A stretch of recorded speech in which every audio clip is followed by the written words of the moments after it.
Welcome to the Zero Gasoline Safety Special. As you can see, I got nothing in here, whereas I had a lot before. First thing you probably notice, let's change the focus. First thing you probably notice is the CV joint down there. That's not how it's supposed to look. This joint right here is supposed to be inside there, but it's not. So safety tip number one, make sure your motor is always properly mounted when you do a test drive.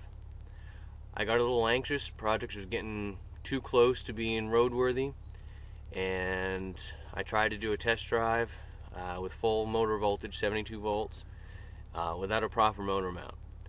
And as soon as I gave it the smallest amount of throttle, the torque of that motor ripped the hooks that I had holding it up, and the whole thing dropped right to the ground.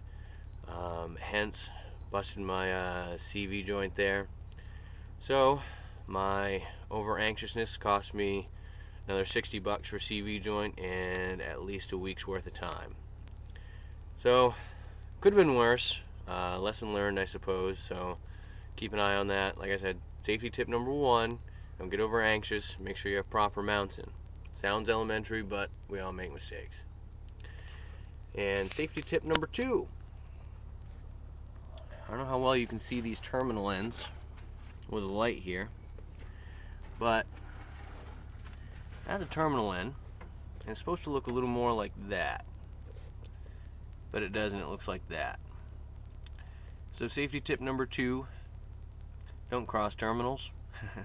Always make very sure you know where your terminals are and make sure they're not touching anything they shouldn't. That got fried like that, and that was only 24 volts that fried it like that. It can also fry your terminals, your battery terminals, if you're not careful. So that's going to be it, I suppose, for this edition of Zero Gasoline's safety tips for building an electric car.